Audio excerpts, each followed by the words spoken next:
अब देखिए, इसी फैक्टर को बीजेपी ने सबसे बड़ा मुद्दा भी बनाया। बीजेपी ने बार बार यही बताया कि पश्चिम बंगाल में चुनाव ठीक तरीके से नहीं होते हैं, निष्पक्ष तरीके से नहीं होते हैं।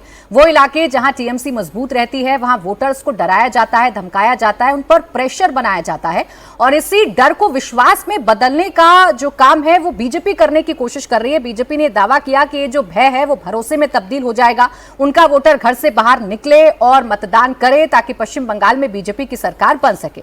अब बंगाल के दूसरे फेज में जगह जगह से बवाल की भी खबरें आ रही हैं। साउथ 24 परगना में बीजेपी उम्मीदवार पर हमला हुआ है। बसंती सीट से बीजेपी कैंडिडेट विकास सरदार की कार में तोड़फोड़ हुई है। बीजेपी उम्मीदवार का आरोप है कि यह अटैक टीएमसी के नूर इलाही गाजी ने किया है। 200 गुंडों के साथ उन पर हमला करके उनके बॉडीगार्ड की गन छीन ली गई है और उन्हें जान से मारने की कोशिश की गई है। तस्वीर आप देखिए, गाड़ी का शीशा पूरी तरीके से चकनाचूर हो चुका है।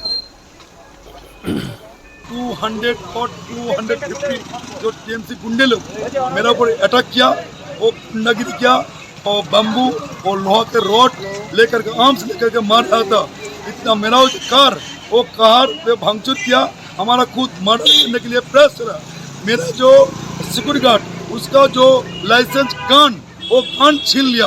वो गन छीन करके मेरा जो सिक्योरिटी गार्ड उसको भूमि पे फैल दिया, लात मार मेरे पर प्राणघाती हमला चला। हम बोला अभी तक टीएमसी को गुंडे और जो नूर इलाही गाजी और 250 जो गुंडे, उन लोगों के गुंडे अभी तक क्यों गिरफ्तार नहीं हुआ।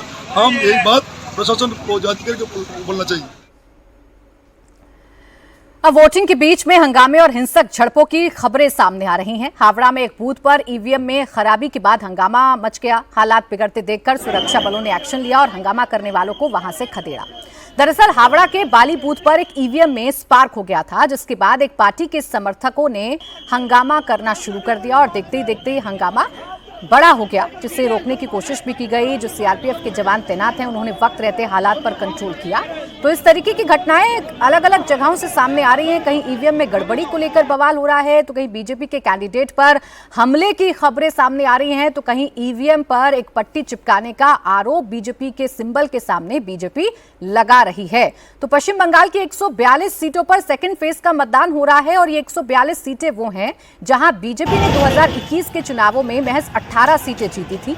इसे टीएमसी का गढ़ माना जाता है। यहां ममता बनर्जी काफी मजबूत रहती हैं। ऐसे में चुनौती यही है बीजेपी के सामने कि अगर वाकई में सत्ता की कुर्सी तक पहुंचना है तो 142 सीटों पर उन्हें कमाल करना होगा। ये 18 का स्कोर उनको बढ़ाना होगा।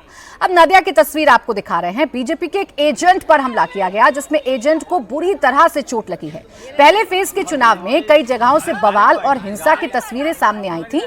दूसरे फेज की चुनावी टक्कर और कड़ी है। ऐसे में पुलिस और पैरामिलिट्री फोर्सेस के सामने शांति व्यवस्था बनाए रखने की बड़ी चुनौती है। अब ये बीजेपी का एजेंट है जिसको भारी चोट लगी है। खून आपको कपड़ों पर नजर आ रहा होगा। इसी तरीके की मारपीट की तस्वीरें कई जगहों से सामने आ रही हैं और यही चुनौती है पश्चिम बंगाल में चुनाव आयोग के सामने कि चुनाव शांतिपूर्ण तरीके से हो और हिंसा कम से कम हो। जो मौतों का आंकड़ा बढ़ता है वो मौतों का आंकड़ा शून्य रहे, ये कोशिश चुनाव आयोग की तरफ से की जा रही है ताकि भयमुक्त चुनाव कराया जा सके। लेकिन फिर भी ऐसी जगहों से अगर तस्वीरें सामने आती हैं, अजीत जी, 142 सीटों की बात करूं तो जाहिर बात है कि यहां टीएमसी का स्टेक दाव पर लगा हुआ है। ये गढ़ है ममता बनर्जी का और आज जो खलबली है ममता बनर्जी के अंदर, उनकी पार्टी के अंदर, वो साफ तौर पर देखने को मिल रही है। वो ममता बनर्जी जो दोपहर बाद अपना वोट कास्ट करने के लिए निकलती थी बाकी चुनावों में, आज सुबह से एक्टिव हैं और बूथ दर बूथ जा रही हैं। देखिए, फर्स्ट फेज में भी इस तरह की तस्वीरें आई थी, हम लोगों ने देखा था। हुमायूं कबीर पहुंचे थे मुर्शिदाबाद के इलाके में, उनके ऊपर हमला हुआ था, बहुत बवाल हुआ था, केंद्रीय बलों को दखल देना पड़ा था। और भी कई बूथ्स पर मालदा और मुर्शिदाबाद में सुनने को मिला। एकदम उत्तर बंगाल के और दूसरे जो शांत माने जाने वाले इलाकों में भी चुनाव के समय इस तरह की घटनाएं होती हैं हिट ऑफ द मोमेंट में।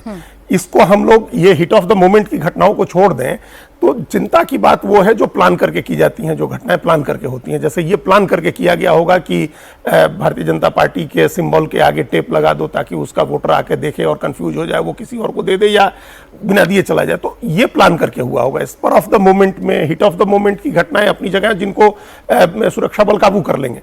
जो प्लान करके की गई हैं वो घटनाएं होती हैं, वो इस इलाके में इसलिए हो रही हैं क्योंकि ये तृणमूल कांग्रेस के सबसे ज़्यादा असर वाला इलाका है। और हम लोग ब्रेक के पहले बात कर रहे थे, यहाँ बीजेपी के वोट से तृणमूल कांग्रेस के वोट में 13% का अंतर है।